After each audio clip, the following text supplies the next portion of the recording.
Hey, it's Kim Komando today, your daily podcast to keep you up to date with all things digital and beyond. And I'd love to have you be a part of our podcast. You can make an appointment to speak with me.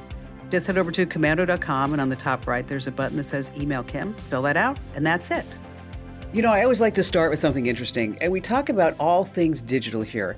But offline, good old-fashioned board games, let me tell you, they are making a major comeback. I don't know if you know this, but sales of board games are up year over year, almost 30%. And what about card games? Yeah, they're up about 25%. And so, yes, this is a real game of life.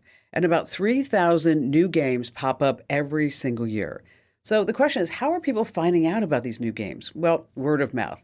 Not exactly word of mouth, also maybe word of TikTok. And what do you think is the best-selling game last year on Amazon? I'm not kidding. It's a game called Wingspan. It's a game about bird watching, another offline activity. But I'll tell you one thing. Yes, one thing about the game Wingspan. Don't play Wingspan with Sinead O'Connor because it's going to be a long game. So far, it's been 7 hours and 15 days. Ooh, I know. And on that happy note, welcome to the Kim Komando Show. I'm, of course, Kim Komando, America's beloved digital goddess, here with you once again. And it's the largest show about all things digital, your most trusted source. You can find us on over 425 top radio stations throughout the United States. And, of course, we're streaming in your favorite radio app. Just search for my last name, Komando. And, of course, you can find us streaming as a podcast, a webcast, all 3 hours commercial-free over at getkim.com. Once again, that's getkim.com. And a special thank you goes out to all of our listeners on the American Forces Network Radio, serving more than 375,000 American servicemen and women in 175 different countries and 200 ships at sea. Get the Kim Komando Show. And our T-Mobile Unlimited listener line is now open at 1-888-825-5254 is the way to join us. And if you're just too shy to come on a award-winning, big-time national radio show and podcast, hey, I get that. Just head over to Komando.com. And in the upper right-hand corner, there's a link that says Email Kim. Fill out that form, and I read every single note that you send me. And you're about ready to get more tech smarts because every single thing is now a tech thing. And if you're a regular listener, we're so glad that you're here. And if you're a new listener, wow, what took you so long to find us? You know, every single day I scour the news wires. I visit at least 30 different websites to make sure that you're up to date on all things digital. And this is part of the show where I like to talk about the top 5 things that are happening in news. And let's start with the Idaho police recently arrested the guy by the name of Brian Goldberger on suspicion of murder of those 4 college students back in November. What a gruesome murder it was. Now, the police used physical evidence and also an online tool. It's kind of controversial to actually get the guy.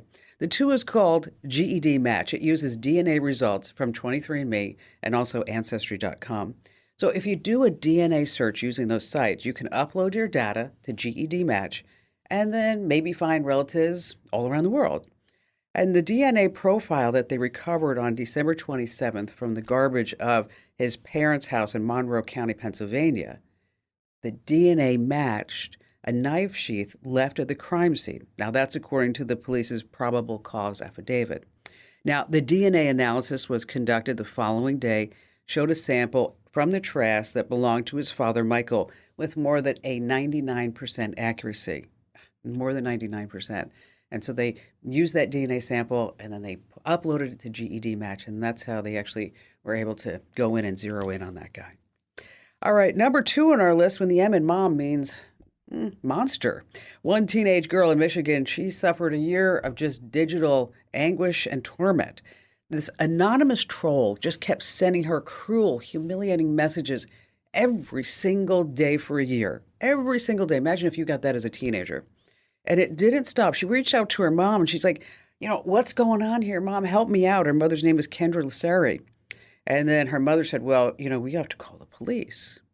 And then the mom says, you know, let's talk to your boyfriend's mother about all this, and let's see if we can find out who this is. And still, no help. Well, the police and the teenager school, they couldn't find the cyberstalker. So the FBI intervened. And then what they found out, guess who was stalking this teenage girl, very vulnerable, right? Every single day for an entire year. Who was this person stalking her and sending her these messages? Her mom. That's right, it was her mom. There was more than 1,000 pages of text in her file. And using a computer to commit a felony in the U.S., she's going to face up to 10 years in prison. Poor girl, how can she trust anybody else for the rest of her life? Her mother did this. I hope they give the mom 10 years. Number 3 on our list, your car's so smart, and so are the hackers. When you think about it, your car's now what? A computer on 4 wheels. The average car today has about 1,000 microchips in it. Wow. EVs, we're going to double that. So beyond AC, you have backup cameras, personalized messages, seats, and of course you got the GPS, and the list goes on.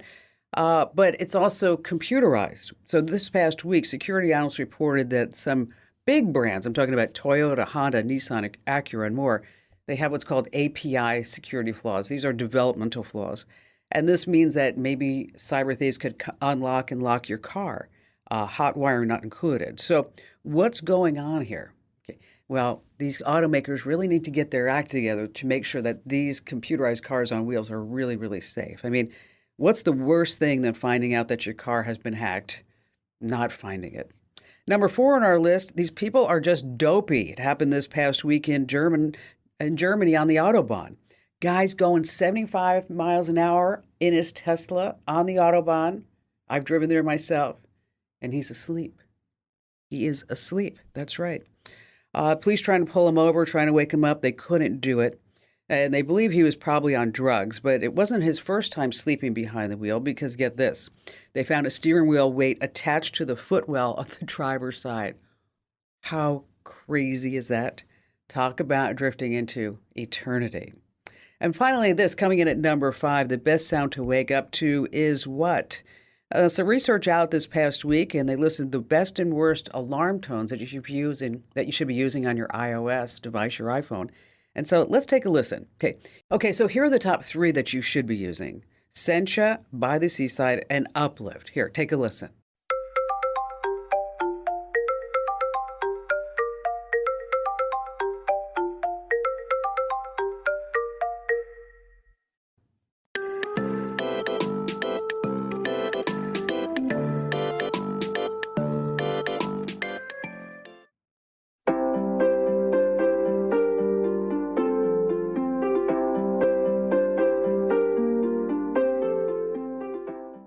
Now, the reason why is that these tones have sweet melodies in the key of C and a low frequency. That makes you nicer to be around in the morning. Now, the bottom 3 are chimes, beacon, and radar. These are awful. Sorry about it. Take a listen.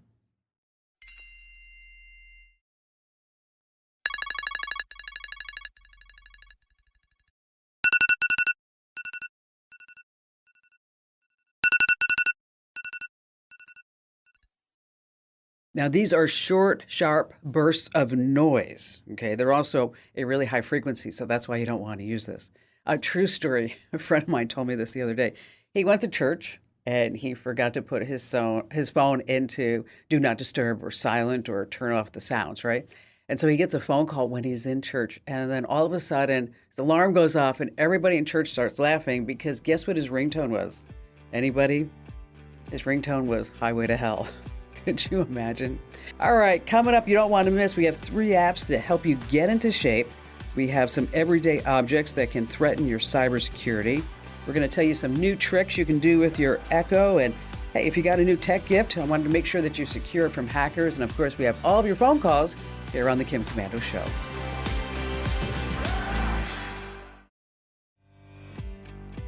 Hey, our T-Mobile Unlimited listener line is now open at 1-888-825-5254 is the way to join us. And just a quick reminder that you could win a $500 Amazon gift card right now.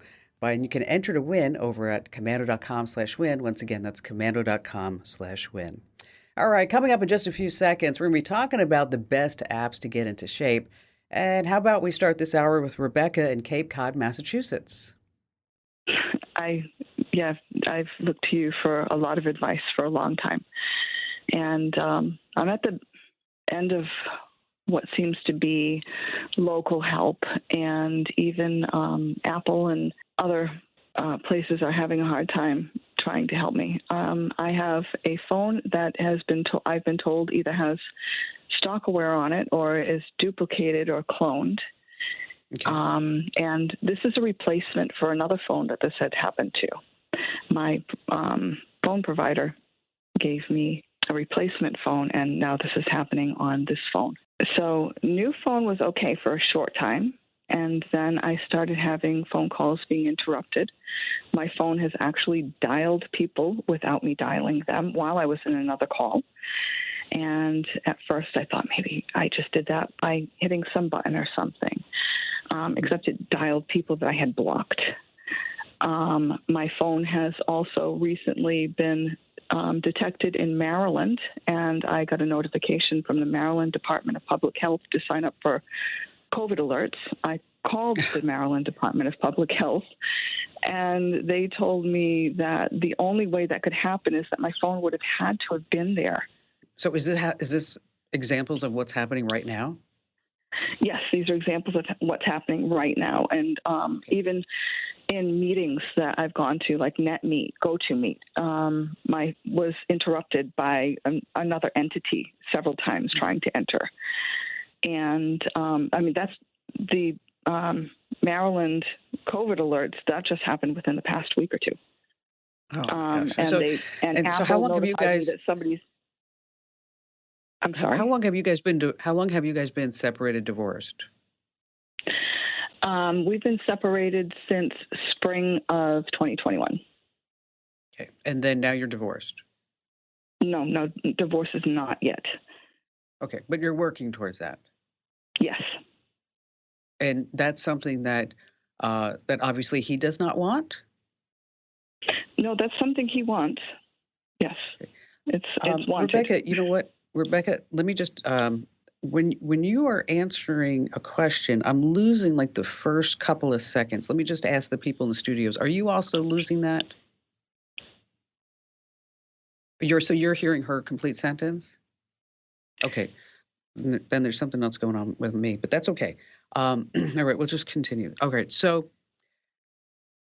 he's no longer living with you, correct? We are living in the same building, but he is not with me. Is it a house? It's a multifamily home. Okay, all right. Here's my speculation.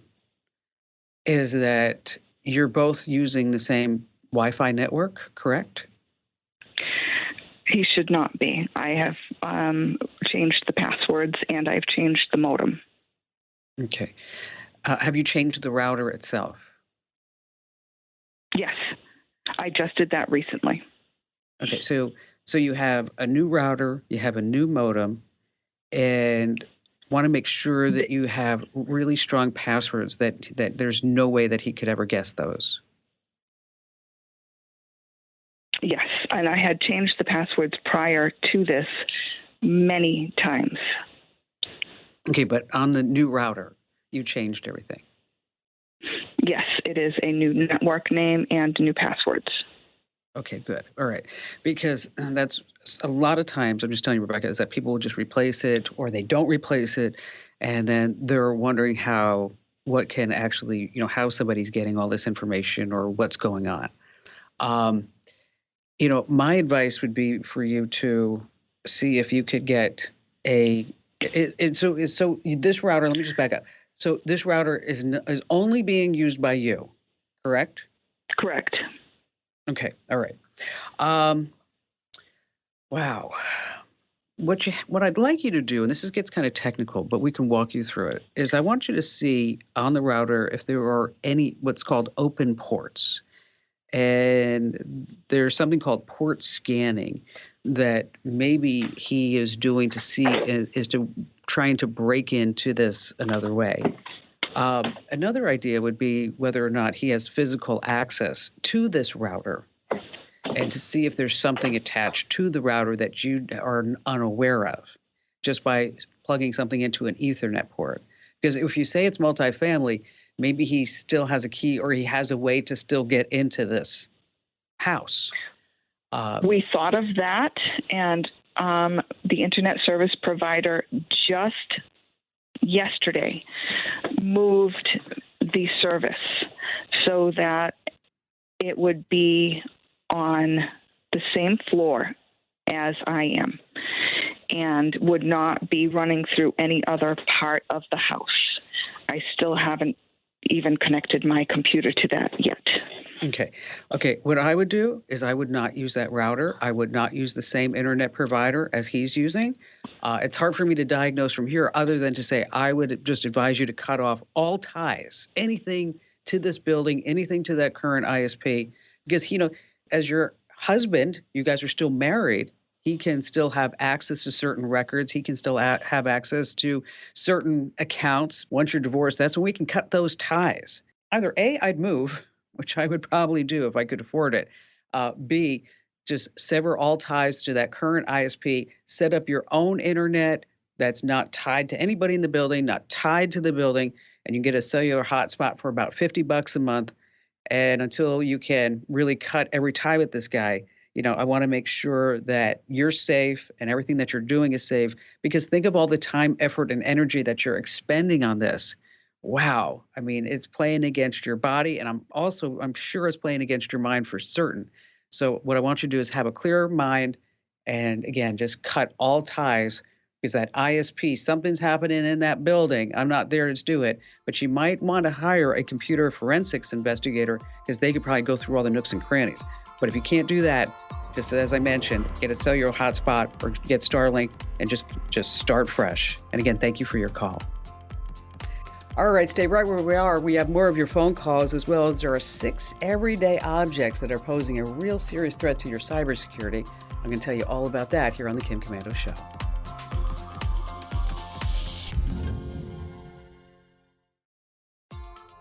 All right, coming up in just a few minutes, a great digital privacy tip about 6 everyday objects that are threatening your cybersecurity. And later on, if you got any new tech gifts for the holidays, we're going to walk through how you can really make sure that you're going to secure it and lock it down from those hackers. All right, if you have an Echo Show, I'm sure you're just tired of yelling at it. Oh, Alexa, stop it. Alexa, off. Alexa, cancel. Well, now you can stop Alexa timers with just a wave of your hand. So if you're ever sitting there saying, set a timer for 20 minutes, and then you're trying to tell Alexa to stop, and the kids and the dogs and everybody is just in the kitchen, well, now you can just wave your hand. It's called gestures. And you can use it without any voice controls or even needing to touch the screen. So to turn all this on, you're going to open your Alexa app, go to settings, and then nosy around inside the device options. And in there, you're going to find gestures. And before enabling, just make sure that you do know that you are, once again, yes, giving Amazon access to your camera. And get this, you can also control your Google Nest Hub and Nest Hub Max displays this way too.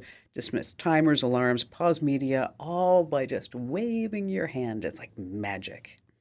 All right, back to the phones we go with Carl in Roanoke, Virginia. So I've been struggling with what to do. I'm a physician, and I have some expertise that I would love to share with the world.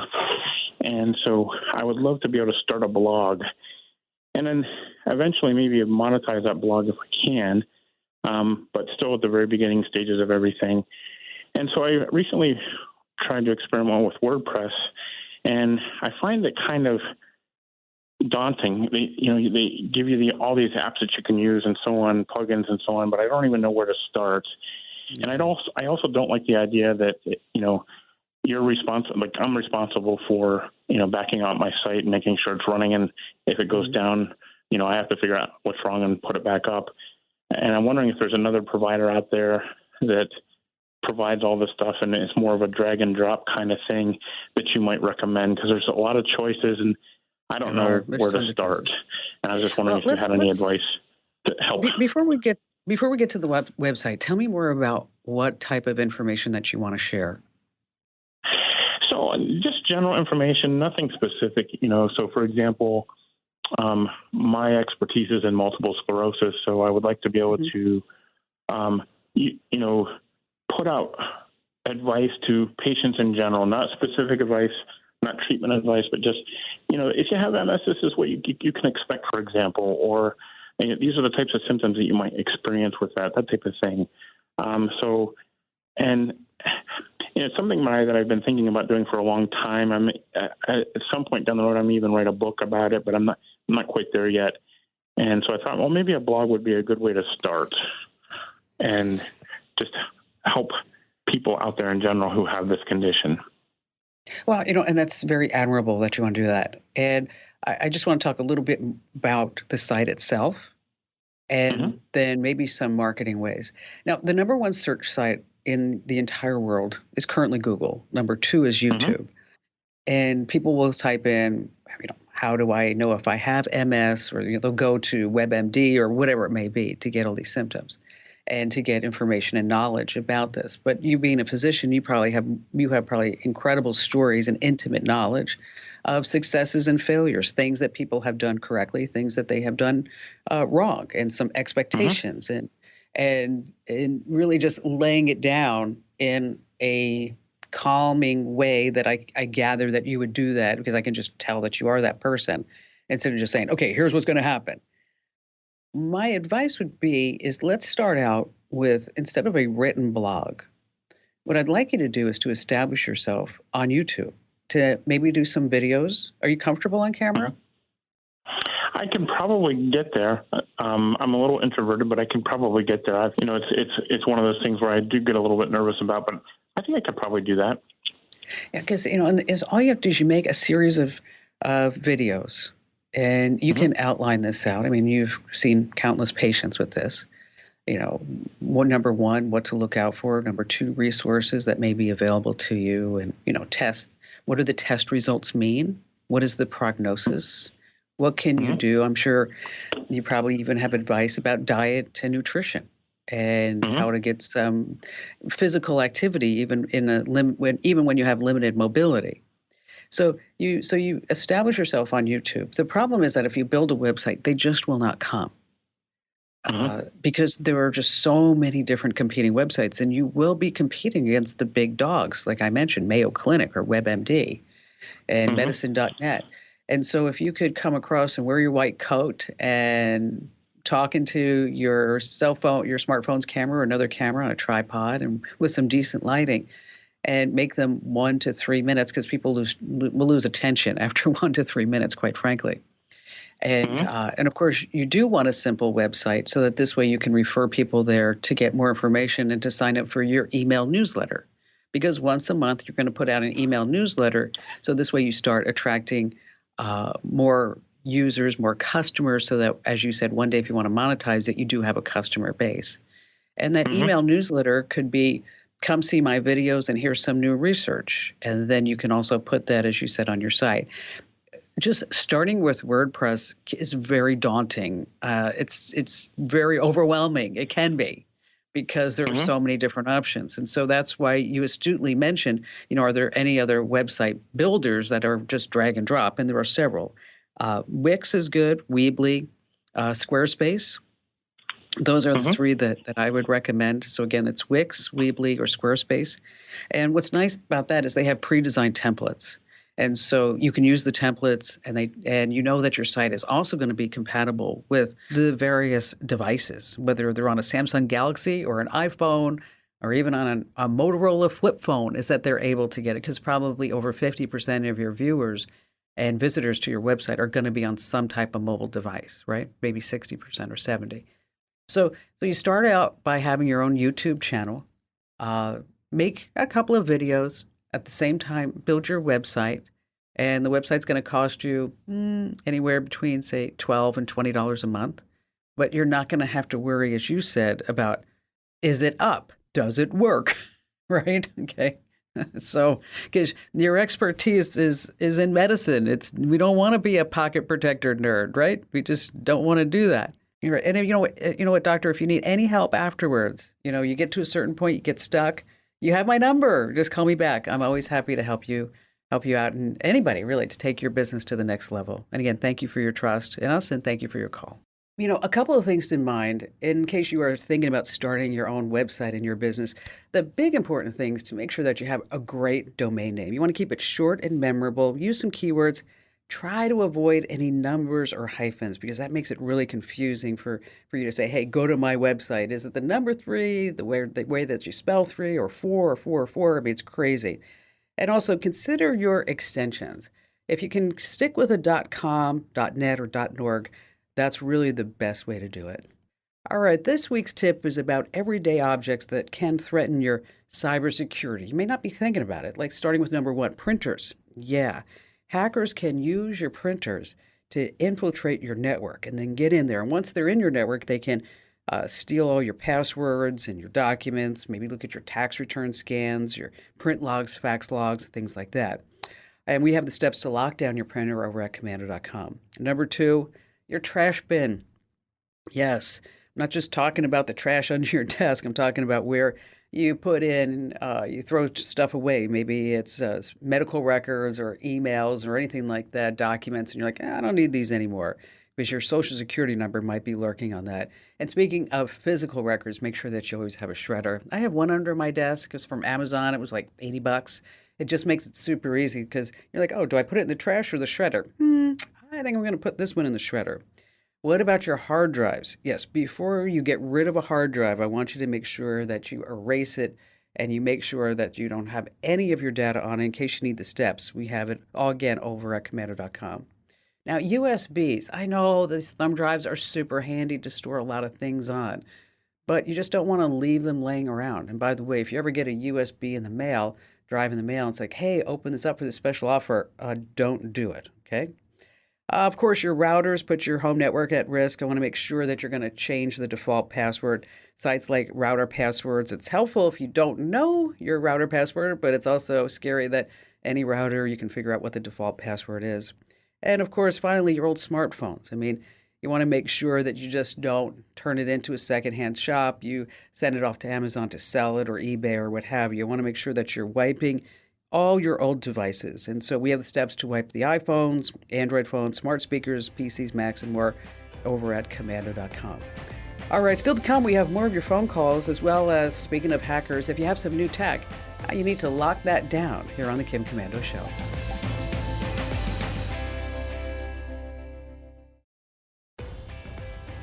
I already mentioned it once, but I want to remind you again that we are giving away a $500 Amazon gift card. That's right, $500. What would you buy on Amazon.com? Which, of course, you can buy anything on Amazon.com. But what would you buy if I just gave you a $500 gift card? Yeah, think about it. So you can enter to win right now at Komando.com/win. Now, here's the deal. That's why I want to talk more about it. Because not only can you get one entry, but if you do additional things, you can get even more entries. Like, for example, if you subscribe to my podcast, Kim Komando Today, on Apple or Google, you're going to get another entry. If you subscribe to a newsletter, you can get another entry. If you follow us on Twitter or Facebook or Instagram, yes, you can get even 3 more entries. You can share it on Messenger, share it with your friends, get more entries. So just don't go ahead and just type in one email address and think that you're done. You just type in your email address and then start clicking those extra buttons to get those extra entries because, yes, $500. We're going to give it away in just a few weeks. So you want to make sure that you do it now while you're thinking about it. All right, coming up next, we have Jenny, and you're in Fort Worth, Texas. Hi, Jenny. I just discovered your show about a month ago, and I have to say I feel like I'm getting smarter every day, so thank you for that. I'm a fan. Oh, and so how did you, let me ask you, how did you find us? I actually was doing a search to see if you could load safety features on an older car because we were looking for my son who just turned 16. We were looking for a car for him, and we were debating if we needed to get a newer car to have all the safety features or if we could maybe get some of that technology on, my car or an older car. And so that led me to the posting on your site, which led me to your podcast. Oh, that's awesome. Well, thank you, Jenny. I appreciate that. So since we solved that problem, what do you have going on now? Well, my question is, I have a bunch of CDs that I invested in years ago, and I went to listen to some of my holiday music the other day and discovered that, unfortunately, my CD player has broken.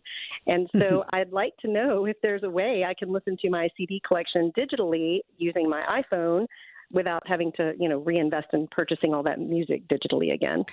I know. I just found a whole bunch of CDs myself.